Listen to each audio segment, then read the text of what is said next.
하나님의 말씀 출애굽기 4장 10절 말씀부터 17절까지의 말씀입니다. 제가 읽습니다. 모세가 여호와께 아뢰되 오 주여 나는 본래 말을 잘하지 못하는 자니이다. 주께서 주의 종에게 명령하신 후에도 역시 그러하니 나는 입이 뻣뻣하고 혀가 둔한 자니이다. 여호와께서 그에게 이르시되 누가 사람의 입을 지었느냐? 누가 말 못하는 자나 못 듣는 자나 눈 밝은 자나 맹인이 되게 하였느냐? 나 여호와가 아니냐? 이제 가라. 내가 내 입과 함께 있어서 할 말을 가르치리라. 모세가 이르되 오 주여 보낼 만한 자를 보내소서. 여호와께서 모세를 향하여 노하여 이르시되 레위 사람 내 형 아론이 있지 아니하냐? 그가 말 잘하는 것을 내가 아노라. 그가 너를 만나러 나오나니 그가 너를 볼 때에 그의 마음에 기쁨이 있을 것이라. 너는 그에게 말하고 그의 입에 할 말을 주라. 내가 내 입과 그의 입에 함께 있어서 너희들이 행할 일을 가르치리라. 그가 너를 대신하여 백성에게 말할 것이니 그는 내 입을 대신할 것이요 너는 그에게 하나님같이 되리라. 너는 이 지팡이를 손에 잡고 이것으로 이적을 행할지니라. 아멘. 한 부부가 주일날 아침에 교회를 가기 위해서 분주하게 준비를 하고 있는데 남편은 침대에서 꼼짝을 안 하고 누워 있습니다. 예배 시간이 점점 다가오는데 아내가 걱정이 돼서 남편에게 이제 좀 일어나라고, 이제는 그만 침대에서 일어나라고, 예배 시간 늦겠다고 재촉을 했습니다. 그러니까 남편이 대답하는 말이 나 오늘은 교회 가기 싫어. 대답이 돌아왔어요.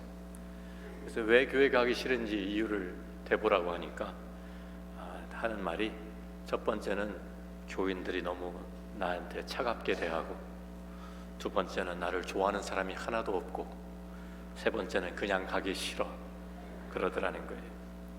그래서 이번에는 아내가 남편에게 오늘 꼭 교회 가야 되는 세 가지 이유를 말해줘야 되겠는데, 첫 번째는 교인들이 당신 생각하는 것처럼 그렇게 차갑지 않고 따뜻한 사람들이고, 두 번째는 교인들 중에 당신을 좋아하는 사람도 있고, 세 번째는 당신이 바로 그 교회의 담임 목사이기 때문이야. 목사도 교회 가기 싫을 때가 있습니다. 우리가 다 책임을 회피하기 좀 싶을 때가 있죠. 맡겨진 일이 너무 감당하기가 어렵고 무거워서 핑계를 대고 어떻게 빠져나갈까 그런 생각할 때도 있습니다. 하나님께서 모세를 부르셨습니다. 떨기나무 가운데 불 가운데 임하셔서 하나님께서 모세에게 사명을 주십니다. 출애굽기 3장 10절로 돌아가 보면 하나님께서 그에게 말씀하시죠. 이제 내가 너를 바로에게 보내어 너에게 내 백성 이스라엘 자손을 애굽에서 인도하여 내게 하리라. 하나님의 이 부르심을, 사명을 받았는데 모세는 어떻게든지 도망쳐 보려고 아주 애를 씁니다. 그러면서 이 하나님의 부르심에 저항을 하기 시작합니다. 부르심에 대한 모세의 첫 번째 저항이 출애굽기 3장 11절에 나와 있습니다. 모세가 하나님께 아뢰되 내가 누구이기에 바로에게 가며 이스라엘 자손을 애굽에서 인도하여 내리이까? 내가 누구이기에 바로에게 갑니까? 내가 누구이기에 이스라엘 백성을 애굽에서 인도하여 낼 수 있겠습니까? 라고 하나님 앞에 반론을 제기합니다. 자기는 적임자가 아니라는 것이죠. 사실 이러한 모세의 반응은 우리가 이해가 되는 말입니다. 왜냐하면 모세는 이미 한 번 실패한 경험이 있습니다.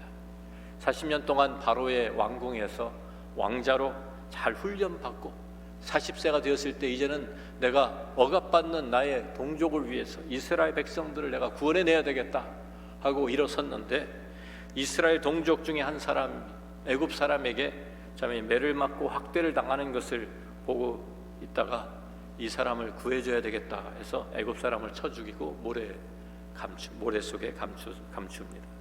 그 다음 날 다시 나가 보니까 이번에는 이스라엘 동족끼리 싸우고 있습니다. 잘못한 사람에게 내가 어찌해서 이렇게 동포를 치느냐 하고 이렇게 힐문을 하니까 그 사람이 모세에게 대들죠. 출애굽기 2장 14절에 이런 말씀이 있습니다. 그가 이르되 누가 너를 우리를 다스리는 자와 재판관으로 삼았느냐. 참 이 말이, 이 일이 모세에게는 큰 충격으로 다가온 것 같습니다. 자기 생각에는 자기가 왕자의 신분을 버리고 이스라엘 동족들과 함께 하면 그들이 참 자기를 환영해 줄 줄 알았는데, 미디안 광야에서 40년 동안 도망쳐서 양을 치면서도 이 충격에서 벗어나지 못한 것 같습니다. 누가 너를 우리를 다스리는 자와 재판관으로 삼았느냐, 이 말이 계속 그 머릿속에 맴돌고 있었던 것 같습니다. 그러니까 혼자 계속 내내 그러게 말이야, 내가 누구라고, 내가 뭐라고 괜히 나서서 이렇게 이제는 미디안 광야에서 양이나 치고 살아야 되는가 한탄하고 있을지도 모릅니다. 그러니까 하나님께서 내가 너를 바로에게 보내고 너로 하여금 내 백성 이스라엘 자손을 애굽에서 인도하여 내게 하리라 하고 말씀하시니까 모세의 입에서 즉시 나오는 대답이, 내가 누구이기에 바로에게 갑니까? 내가 누구이기에 이스라엘 자손을 애굽에서 인도하여 내겠습니까? 라는 답이 나옵니다. 한번 실패해 보니까 두려운 것이죠. 제가 한번 해보았는데요, 하나님, 저는 아닙니다. 저는 자격이 없습니다. 아마 우리 가운데 하나님의 부르심에 이렇게 반응을 보이는 사람이 있을지도 모르겠습니다. 하나님께서 하나님의 나라를 위해서, 하나님의 사역을 위해서 우리를 부르시는데 계속해서 저는 자격이 없습니다. 제가 한번 해보았는데 저는 아닌 것 같습니다. 저항하고 있지는 않으십니까?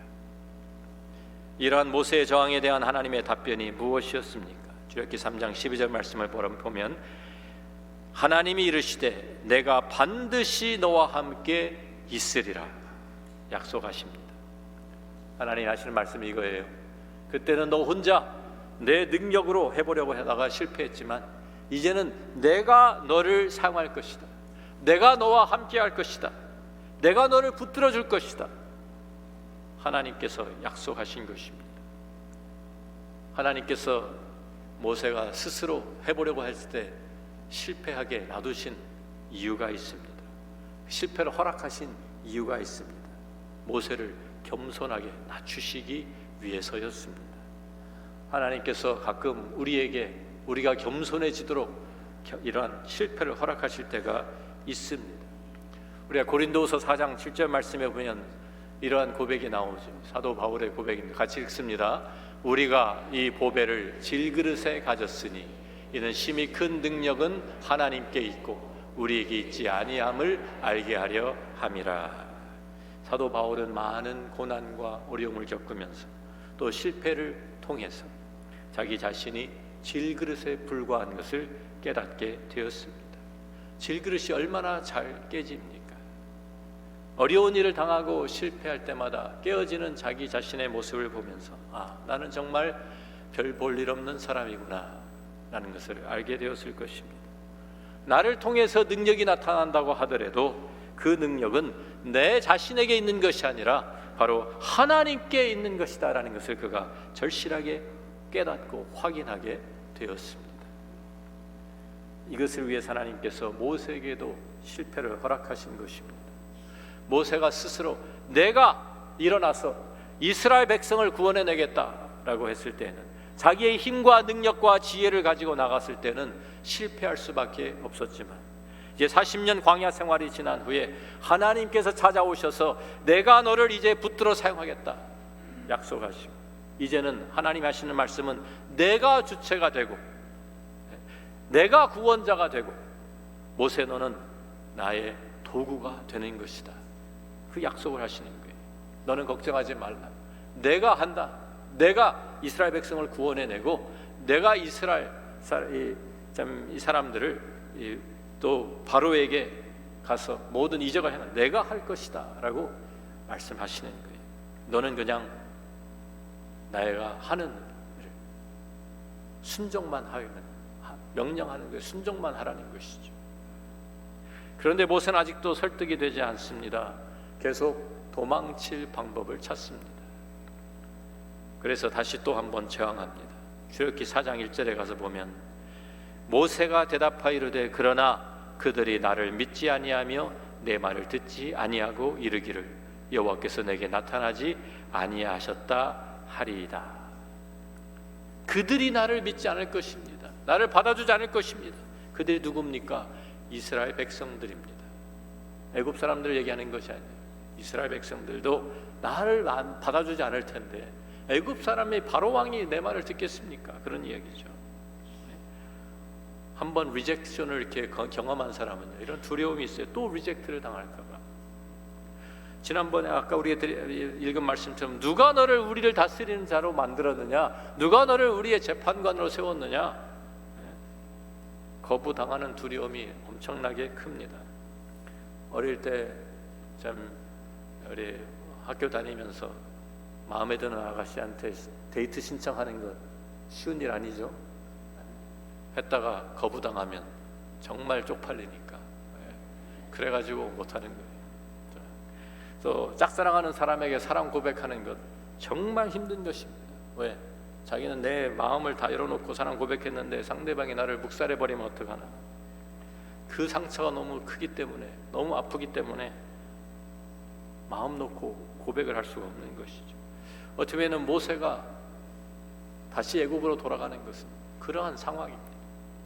하나님께서 나를 보내신다고 해도 그들이 나를 받아주지 않을 텐데, 그들이 나를 믿어주지 않을 텐데 제가 무엇을 할 수 있겠습니까? 그래서 하나님께서 그에게 이스라엘 백성들 앞에서 행할 세 가지 표적을 그에게 주십니다. 첫 번째 표적이 무엇입니까? 손에 들고 있는 지팡이 땅에 던져라. 땅에 던지니까 뱀이 됩니다. 다시 꼬리를 잡아라. 잡으니까 다시 지팡이가 됩니다. 이것도 믿지 않으면 내 손을 품 안에 넣어봐라. 넣었다가 꺼내보니까 손에 나병이 걸려가지고 손이 하얗게 되었습니다. 다시 넣어라. 다시 넣었다 또 꺼내니까 다시 온전하게 회복이 됩니다. 이 두 가지 표적도, 내가 너를 보냈다는 이 두 가지 표적도 믿지 않으면 날강 물을 떠다가 땅에 부어라. 땅에서 그 물이 피가 될 것이다. 이렇게 표적을, 내가 하나님이 보내셨다는, 하나님이 함께 하신다는 그 증거를 모세에게 주신 거예요. 그런데도 모세는 아직도 마음이 내키질 않습니다. 자신이 없습니다. 그래서 또 한 번 저항합니다. 오늘 우리가 읽은 말씀 10절이 그 내용입니다. 출애굽기 4장 10절에 모세가 여호와께 아뢰되 오 주여, 나는 본래 말을 잘하지 못하는 자니이다. 주께서 주의 종에게 명령하신 후에도 역시 그러하니 나는 입이 뻣뻣하고 혀가 둔한 자니이다. 나는 능력이 없습니다 라고 지금 저항하고 있는 거예요. 모세가 처음부터 나는 말을 잘하지 못하는 사람이었습니다 라고 하는 핑계를 대는데 정말 그랬습니까? 우리가 사도행전 7장을 가서 보면 스데반의 설교 내용 가운데 모세에 대한 내용이 나옵니다. 7장 20절부터 22절 말씀 읽어보면 그때 모세가 낳는데 하나님 보시기에 아름다운지라 그의 아버지의 집에서 석 달 동안 길리더니 버려진 후에 바로의 딸이 그를 데려다가 자기 아들로 기르매 모세가 애굽 사람의 모든 지혜를 배워 그의 말과 하는 일들이 능하더라. 그랬어요. 능하더라. 40년 동안 바로의 왕궁에서 최고의 교육을 받았습니다. 제일 좋은 선생님들 아래에서 제일 좋은 최고의 학문을 그가 배우면서 그가 모든 말과 일에 능한 그런 사람이 되었어요. 능력이 있었다는 말이에요. 말에도 능력이 있고 다른 사람들을 설득시키는 능력도 있고 일을 추진하는 능력도 있었어요. 40년 광야 동안 내가 광야 생활하면서 다 잊어버렸습니다. 핑계 될 수도 있겠지만 처음부터 그가 말을 못하던 그런 사람은 아니었습니다. 그러니까 지금 그가 하나님 앞에 대답하는 말은 하나의 핑계에 불과합니다. 나는 원래 말을 못하는 사람입니다. 입이 뻣뻣합니다. 혀가 둔합니다. 능력이 없습니다. 아마 이것이 우리들이 하나님 앞에 가장 자주 내어놓는 핑계일 것입니다. 하나님께서 우리를 부르시고 우리를 사용하기 원하시는데 우리는 계속해서 하나님, 저는 능력이 없습니다. 저는 할 수가 없습니다. 근데 하나님께서 모세에게 대답하신 말씀이 무엇입니까? 출애굽기 4장 11절 12절 말씀을 같이 읽어봅니다. 여호와께서 그에게 이르시되 누가 사람의 입을 지었느냐? 누가 말 못하는 자나 못 듣는 자나 눈 밝은 자나 맹인이 되게 하였느냐? 나 여호와가 아니냐? 이제 가라. 내가 내 입과 함께 있어서 할 말을 가르치리라. 하나님께서 무슨 말을 하고 있는 것이냐? 내가 가지고 있는 입도 누가 만들어 주었느냐 생각해 보라는 거예요. 하나님께서 다 만드시지 않았어요. 내가 사람의 입을 창조한 하나님인데 왜 내가 너에게 말할 수 있는 능력을 주지 않겠느냐라고 반문하시는 거예요.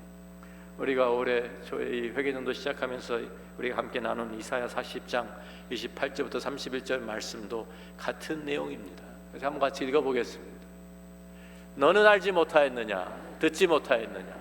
영원하신 하나님 여호와 땅끝까지 창조하신 이는 피곤하지 않으시며 곤비하지 않으시며 명철이 한이 없으시며 피곤한 자에게는 능력을 주시며 무능한 자에게는 힘을 더하시나니 소년이라도 피곤하며 곤비하며 장정이라도 넘어지며 쓰러지되 오직 여호와를 앙망하는 자는 새 힘을 얻으리니 독수리가 날개치며 올라감 같을 것이고 다른 박질하여도 곤비하지 아니하겠고 걸어가도 피곤하지 아니하리로다. 아멘. 그렇습니다. 모든 것을 창조하신 그 능력의 하나님께서 그냥 하나님만 능력을 가지고 계신 것이 아니라 우리에게도 그 능력을 주시는 분이시다라고 말씀하고 있는 것입니다. 하나님께서 하나님의 일을 위해서 우리를 부르실 때에는 하나님께서 또한 우리들에게 그 일을 감당할 수 있는 힘과 능력과 지혜도 함께 주시는 줄을 믿으시기 바랍니다. 분명히 그렇습니다. 나라에서 전쟁터에 군인들을 내보낼 때 그냥 맨몸으로 나가 싸우라고 하는 나라는 없습니다. 다 무기로 무장시켜서 내보내는 것입니다. 하나님께서 우리 부르실 때 그냥 우리 보고 이제부터 네가 알아서 네 힘으로 네 능력으로 네가 알아서 해 이런 법이 없습니다. 하나님의 능력으로 우리를 덧입혀 주시는 것입니다. 제가 대학교 3학년 때 인격적으로 예수님을 만나기 전까지 굉장히 내성적인 그런 사람이었습니다. 지금도 좀 내성적이지만 그때는 아주 심했어요. 특히 사람들 앞에서 말을 한다든지 발표한다든지 이런 것은 아주 극도로 싫어하고 피했습니다. 그렇게 된 이유가 우선은 제가 이민 온 그 시기가 12살 때 뭐 이제 13살 그때니까 사춘기가 시작할 때였어요. 그래가지고 그런데 그때에 미국에 이민 와서 학교에서 뭐 다른 아이들하고 좀 그 뭐 차별도 받고 인종 차별도 받고 이러면서 좀 영어를 배우려고 하니까 잘 입이 잘 떨어지지 않았죠. 그래서 사람들을 이렇게 기피하게 된 뭐 그런 것도 있고요. 또 한 번은 이런 일이 있었어요. 고등학교를 다니는데 YMCA에서 한인 뭐 이렇게 많지는 않았지만 한인 우리 친구들이 하이와이라 해서 하이스쿨 와이 그 뭐 저기 그 모임이 있었습니다. 학생들 모임이 있었습니다. 근데 거기에서 한 번은 부모님들을 초청해서 우리가 발표를 하자 그렇게 돼가지고 어떤 계기가 되어서 이제 발표를 하기로 했어요. 부모님들을 초청하고 초청장을 보내고 그래서 어떤 아이는 노래를 하고 어떤 아이는 신앙송을 하고 뭐 이렇게 하나씩 순서를 다 맞는데 저보고는요 부모님들한테 우리 아이들 입장에서 하고 싶은 말을 이번 기회에 좀 전해줘 달라는 거예요. 그래서 자기들이 부모님들한테 컴플레인하고 하고 싶은 말이 있는데 직접 못 하겠으니까 부모님들하고 대화를 제대로 집에서는 안 되니까 이런 기회에 우리가 부모님들 모셔놓고 뭐 노래하고 이런 것만 하는 게 아니라 우리가 우리 입장도 좀 얘기를 하자. 저보고 대변인이 되라는 것이죠. 그래서 내가 해본 적도 없고 나는 절대로 안 하겠다고 하는데 저밖에 없다고 계속 밀어붙여가지고 할 수 없이 제가 자기들이 뭐 다 자기들이 하고 싶은 말 써가지고 저한테 주는 거예요. 저 대표로 나가서 이거 발표하고 며칠 동안 잠도 못 자면서 이거 어떻게 해야 되나 무슨 말 해야 되나. 그래서 다른 아이들한테 들은 말들을 이제 이야기들을 대충 이제 정리하면서 그래도 한 가지 위로를 얻은 것은 우리 부모님은 특히 우리 아버님은 절대로 안 오실 거니까 걱정하지 않고 종이 한 장에 이제 발표할 내용을 잘 정리했습니다. 왜 제가 우리 아버님이 절대로 안 오실 거라는 확신이 있었느냐 하면 우리 아버님이 목회를 하시는 분이니까 토요일 날 그런데 오시겠어요? 바빠 죽겠는데 주일날 준비하실 텐데 그러니까 우리 아버님은 절대로 안 오시니까, 뭐 다른 데도 전혀 나타나신 적이 없으시니까 절대로 안 오시니까 제가 걱정 안 하고 우리 부모님만 안 계시면 뭐 다른 부모님들한테 뭐 하는 말일까요? 그래서 제가 확신을 가지고 이제 준비해서 갔는데 저희 어머니가 저희 아버님을 끌고 오신 거예요. 그래서 우리 어머니가 딱 보니까 거기 앉아 계시고 뒤에. 그때부터 제가 제 차례도 되지 않았는데요, 막 다리가 떨리고 손이 떨리고 막 온몸이 떨리는 거예요. 제 차례에서 앞에 섰는데 앞을 또 뭐 제대로 보지도 못하겠고 목소리는 기어 들어가고 앞에 종이를 들고 나갔는데 이런 뭐 강대상이 있든지 아니면 보면대라도 있으면 그냥 놓고 하면 되잖아요. 그것도 준비를 안 해놔가지고 손에 들고 이거를 하려고 하니까 너무 떨려가지고요, 떨리는 소리, 이 종이 소리 떨리는 소리가 제 목소리가 더 큰 거예요. 거기다가 이게 떨리니까 이게 보여야지 글자가 흔들려가지고,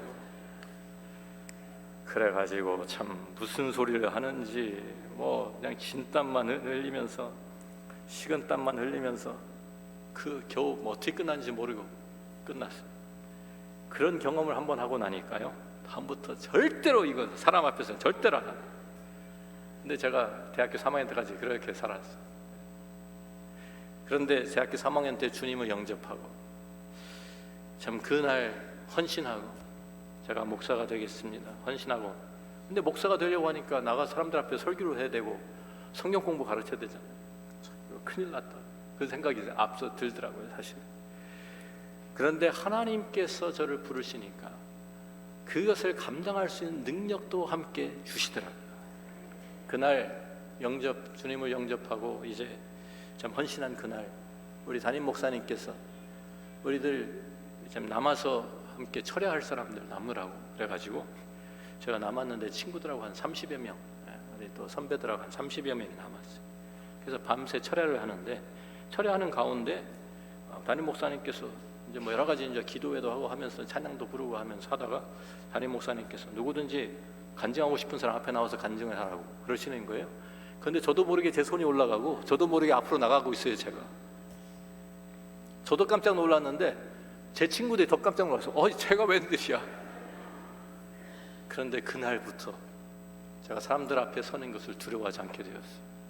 그날부터 제가 사람들 앞에서 간증을 하고 성경 공부를 가르치고 설교하는 것, 아무런 문제가 없게 되었어요. 지금까지 제 힘으로 하는 것이 아니죠. 주님께서, 하나님께서 우리를 부르셨을 때는 필요한 능력도 함께 주시는 것입니다. 많은 사람들이 하나님께서 우리를 부르실 때 저는 능력이 없습니다 핑계를 댑니다. 그런데 나의 능력에 달린 것이 아니지 않습니까? 우리는 단지 하나님의 도구에 불과한데 하나님께서 나를 붙드시고 하나님의 능력을 나를 통해서 보여주시는 것뿐인데, 모세의 문제가 무엇이었습니까? 모세의 문제는 모세의 초점이 계속 자기를 향하고 있었다는 것입니다. 내가 누구이기에 자기를 보고 있어요. 사람들이 나를 믿지 않을 것입니다. 자기에게 가 있어요. 나는 감당할 능력이 없어요. 자기 능력을 보고 있어요. 계속 초점이 나 자기만 바라보고 있습니다. 그런데 하나님께서 계속 말씀하신 것은 내가 너와 함께한다. 내가 너를 통해서 이적을 행할 것이고 내가 너에게 능력을 줄 것이다. 나를 바라보라고 말씀하시는 거예요. 우리 자신을 바라보지 말고 하나님 바라보라고. 능력 주시는 하나님, 우리와 함께 하시는 하나님, 우리를 사용하시는 그 하나님을 바라보라고 말씀하시는 것입니다. 하나님께서 그의 모든 저항을 참아주시면서 이렇게 답을 해주셨는데도 불구하고 출애굽기 4장 13절 말씀에 보면 모세가 뭐라고 말합니까? 모세가 이르되 오 주여 보낼 만한 자를 보내소서. 이제는 핑계거리도 없습니다. 할 말도 없습니다. 그런데도 무조건 안 하겠습니다. 못한다고 하는 것까지는 하나님이 참아주시는데 이제는 안 하겠다는 거예요. 불순종입니다. 이것은 불신앙입니다. 하나님께서 함께 하시겠다고 하는데도 하나님을 믿지 못하겠다는 거예요. 하나님께서 계속해서 내가 너와 함께한다, 내가 너에게 표적을 주겠다, 내가 너에게 능력을 주겠다고 말씀하시는데도 불구하고 하나님 앞에서 나는 아닙니다, 나는 안 하겠습니다. 그래서 하나님께서 화를 내셨습니다. 출애굽기 4장 14절에 여호와께서 모세를 향하여 노하여 이르시되, 화를 내셨어요. 왜? 믿음이 없기 때문에 화를 내신 거예요. 하나님의 능력을 믿지 못하고 하나님의 약속을 믿지 못하고 하나님께서 그에게 주신 사명을 거부할 때 하나님께서 그의 믿음 없는 것을 보시면서 화를 내신 것입니다. 우리가 잘 아는 히브리서 11장 6절 말씀 같이 읽어봅니다. 히브리서 11장 6절, 믿음이 없이는 하나님을 기쁘시게 하지 못하나니 하나님께 나아가는 자는 반드시 그가 계신 것과 또한 그가 자기를 찾는 자들에게 상 주시는 이심을 믿어야 할지니라. 하나님을 기쁘시게 하는 것이 무엇입니까? 믿음입니다. 하나님과 동행하기 위해서 가장 중요한 것은 바로 하나님을 향한 신뢰, 하나님을 의지하는 믿음인 것입니다. 히브리서 10장 38절에도 나의 의인은 믿음으로 말미암아 살리라. 또한 뒤로 물러가면 내 마음이 그를 기뻐하지 아니하리라 하셨습니다. 하나님과 동행한다고 하면서 하나님을 의지하지 않고 하나님의 뒤로 물러가면, 다시 말하면 믿음이 없게 되면, 믿음이 없으면 하나님이 기뻐하시지 않는다는 말씀이죠. 모세는 지금까지 자기 실패, 자기 연민 속에 빠져가지고 모든 자존감도 잃어버리고 패배자같이 살아가고 있었습니다.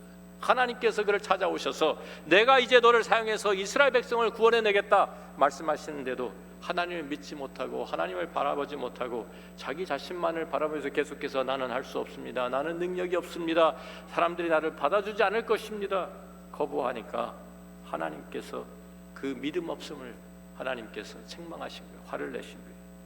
그래서 모세는 할 수 없이 떠밀려서 이 일을 감당하게 되었습니다. 우리가 한 가지 질문을 해보면 좋겠습니다. 왜 하나님께서는 이러한 모세, 계속해서 저항하고 자기는 못하겠다고 하는 이 모세를 끝까지 왜 하나님은 사용하려고 하셨을까요? 하나님께서 꼭 모세가 필요하셨을까요? 모세가 아니면 안 되는 일입니까? 그렇지 않습니다. 얼마든지 다른 사람을 사용해서 하나님께서 이 구원의 역사 이뤄내실 수 있습니다. 우리가 없어도 하나님께서 얼마든지 할 수 있어요. 그런데 왜 하나님께서는 끝까지 이 80세나 된 모세를 끝까지 사용하려고 하셨을까요? 바로 모세에게 복을 주시기 위해서였습니다. 하나님께서 우리를 불러 사용하시려는 것은 우리가 필요해서가 아닙니다. 우리가 없어도 하나님 얼마든지 그 일을 감당하실 수 있고 일들을 이루실 수 있습니다. 하나님의 사이 꼭 우리를 통해서만 이루어질 수 있는 것이 아니지 않습니까? 얼마든지 다른 사람 통해서 하실 수 있는데, 그런데 왜 하나님께서 모세를 사용하시는 것입니까? 모세에게 복을 주시기 위해서요. 왜 우리를 사용하기 원하시느냐? 우리가 복을 받게 하시기 위해서인 것입니다. 모세가 80년을 지나가면서 나는 이제 아무런 소망도 없고 아무것도 할 수 없다는 이런 자기 연민에 빠져서 우울증에 빠져서 아무 쓸모가 없는 마른 막대기 지팡이 같은 사람이 되어버렸는데, 하나님께서 그를 찾아오셔서 그를 다시 회복시키기 위해서, 모세를 위대한 하나님의 사람으로 만들기 위해서, 모세를 이스라엘 민족의 지도자로 세우기 위해서, 하나님께서 그에게 복을 주기 위해서 그를 사용하기를 원하셨던 것입니다. 만약에 하나님께 쓰임 받지를 못했다고 하면 모세는 그냥 광야에서 정말 절망 가운데 인생을 마치고 말았을 것입니다. 그런데 그가 하나님께 쓰임을 받으니까, 그가 하나님의 통로가 되니까 하나님의 복이 그에게 임한 것입니다. 저도 성경 공부를 가르치고 설교를 말씀을 전하면서 여러분들에게 임하는 은혜보다 저에게 임하는 은혜가 더 큽니다. 저에게 먼저 그 은혜가 임하고 먼저 하나님께서 저에게 복을 주시기 때문에 제가 이 사역을 계속 감당할 수 있는 거예요. 하나님께서 여러분을 부르시는 것도 하나님께서 여러분에게 복을 주시기 위한 것을 믿으시기 바랍니다. 여러분 주일학교 교사로 섬기면 아이들이 복을 받는 것보다 여러분들이 먼저 복을 받게 되는 것입니다.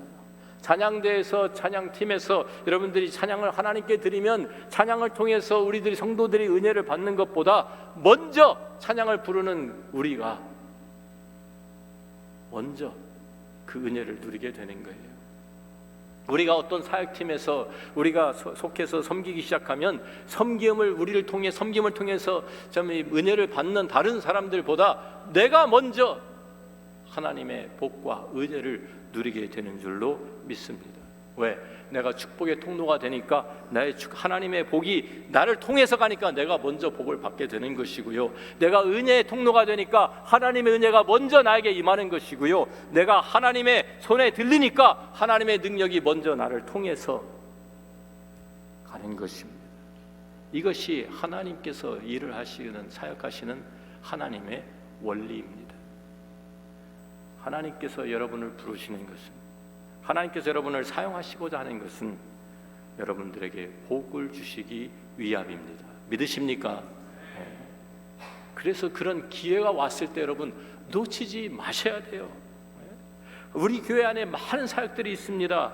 그 사역들을 통해서 하나님께서 하나님 나라를 세우기를 원하시고, 다른 사람들을 돌보기를 원하시고, 다른 사람들을 주님 앞으로 이끌기를 원하시는데 우리를 사용하기를 원하시는 거예요. 왜?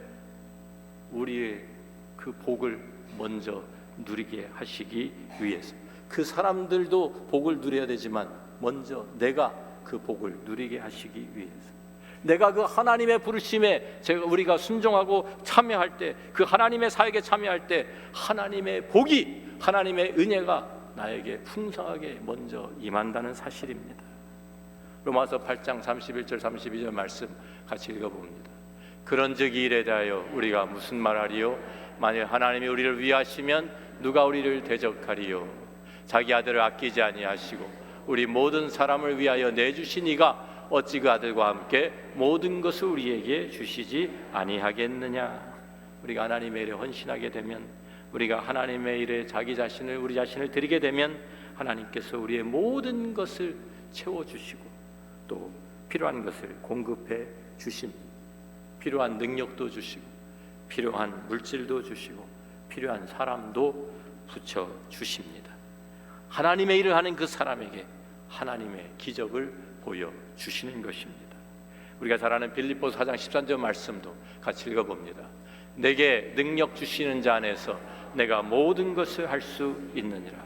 여기에서 중요한 것은 내가 모든 것을 할 수 있다가 아니에요. 그 앞에 내게 능력 주시는 자 안에서, 이게 더 중요합니다. 내가 하나님의 손에 이제 붙들렸기 때문에, 하나님의 도구가 되었기 때문에 하나님께 나를 통해서 역사하신다는 것을 고백하는 내용입니다. 능력을 공급하시는 분은 하나님이십니다. 나는 단지 하나님의 도구에 불과한 것이죠. 우리 교회에도 여러 가지 사역들이 참 많습니다. 주일학교에서 주보를 보시면 주일학교 우리 교사 필요합니다. 계속 좀 광고가 나오고 있지 않습니까? 분명히 하나님께서 여러분들 마음속에 하나님의 부르심을 느낀 분들이 있을 거예요. 그런데도 여러분 저항하고 계시면 안 돼요. 응답하셔야 돼요. 하나님의 부르심에 응하셔야 합니다. 우리 찬양대에서, 찬양팀에서 선교, 우리가 단기 선교 나가면서 우리들이 또 우리 노숙자 사역을 하면서 계속해서 우리 사람들이 필요합니다. 계속 사람이 필요하잖아요, 사실.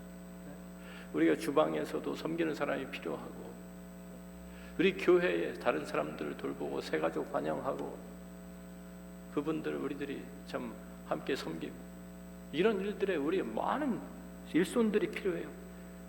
그런데 항상 사람이 부족합니다. 하나님의 부르심에 응답하시는 여러분들이 되기를 바랍니다. 다른 사람뿐이 아니라, 할 수 없어서가 아니라 그 일을 통해서 하나님께서 내게 주시는 복과 은혜를 기대하면서 참여하시는, 그래서 정말 우리 자신들이 하나님 앞에 우리 자신을 다시 돌아보는 이 시간이 되길 원합니다. 하나님께서 우리를 하나님의 자녀로 부르셨을 뿐만 아니라 이제는 하나님의 나라를 세우시고 잃어버린 영혼들을 구원하시고 하나님의 교회를 세우시는데 우리를 동역자로 우리를 부르셨어요. 우리를 부르신 이유는 바로 그것을 통해서 우리에게 복이 되고 은혜가 되기 때문입니다. 하나님의 부르심에 저항하지 마십시오. 핑계대지 마십시오. 능력이 없다고 하지 마십시오. 이사야 선지자처럼 주님 부르실 때, 주님 제가 여기 있습니다, 저를 보내 주십시오. 응답하는 그런 믿음의 고백이 우리 모두에게 있기를 주의 이름으로 축원합니다. 말씀을 함께 묵상하며